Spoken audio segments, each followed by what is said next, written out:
Hi, എല്ലാവർക്കും നമസ്കാരം. ഇന്നത്തെ ഈ വീഡിയോയിലേക്ക് എല്ലാവരെയും ഏറ്റവും സ്നേഹത്തോടെ സ്വാഗതം ചെയ്യുന്നു.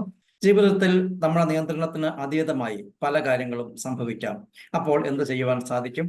അതേപ്പറ്റി ചിന്തിച്ച് വിഷമിച്ച് നമ്മുടെ വിലപ്പെട്ട എനർജി പാഴാക്കുന്നത് കൊണ്ട് യാതൊരു പ്രയോജനവും ഉണ്ടാകില്ല. അതിനെ അംഗീകരിക്കുക, അതിന്റെ പരിഹാരങ്ങളിലേക്ക് ശ്രദ്ധ കേന്ദ്രീകരിക്കുക, ആത്മവിശ്വാസം കൈവിടാതിരിക്കുക. എല്ലാറ്റിനും ഒരു പരിഹാരമുണ്ടാകും, പ്രശ്ന പരിഹാരത്തിന് ഒരു വഴി തെളിയും എന്ന് തന്നെ ചിന്തിക്കുക. എല്ലാ വഴിയും അടഞ്ഞെന്ന് തോന്നുമ്പോഴും ഏതെങ്കിലും ഒരു വഴി തുറന്നിട്ടുണ്ടായിരിക്കും. ശാന്തമായ ഒരു മനസ്സിനെ അത് കണ്ടെത്തുവാൻ സാധിക്കുകയുള്ളൂ.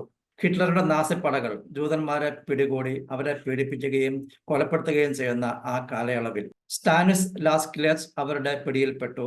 അദ്ദേഹത്തെ അവർ കോൺസെൻട്രേഷൻ ക്യാമ്പിൽ പാർപ്പിച്ചു. നരകയാതനയുടെ കാലം. അവിടെ നിന്നുള്ള രക്ഷപ്പെടൽ മരണം മാത്രമാണ്.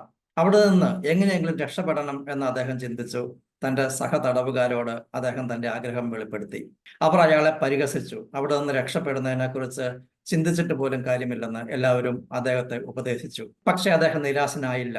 എന്തെങ്കിലും വഴി തെളിഞ്ഞു വരും എന്ന് തന്നെ അദ്ദേഹം ഉറച്ചു വിശ്വസിച്ചു.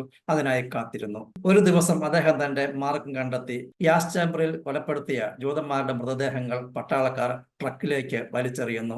സന്ധ്യാസമയമായപ്പോൾ പട്ടാളക്കാർ അവിടെ നിന്ന് നീങ്ങിയ തക്കം നോക്കി അദ്ദേഹം തന്റെ വസ്ത്രങ്ങൾ ഊരിയെറിഞ്ഞു. ആ മൃതദേഹങ്ങളിൽ ഒന്നായി അദ്ദേഹം ആ ട്രക്കിൽ കയറി ശ്വാസം പിടിച്ച് കിടന്നു. കുറെ കഴിഞ്ഞപ്പോൾ ആ ട്രക്ക് നീങ്ങി തുടങ്ങി. കുറെ അകലെയായി ഒരു തുറന്ന ശ്മശാനത്തിൽ ആ മൃതദേഹങ്ങളെല്ലാം എറിയപ്പെട്ടു. പട്ടാളക്കാർ തിരിച്ചുപോയി. എല്ലാവരും സ്ഥലം വിട്ടു എന്ന് ബോധ്യമായപ്പോൾ അദ്ദേഹം അവിടെ നിന്ന് എഴുന്നേറ്റ് നഗ്നനായി 25 കിലോമീറ്ററോളം ദൂരം ഓടി സ്വാതന്ത്ര്യം പ്രാപിച്ചു.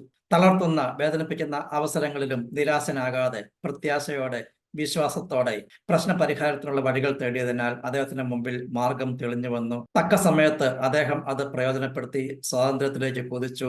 തന്റെ ജീവൻ നിലനിർത്തി.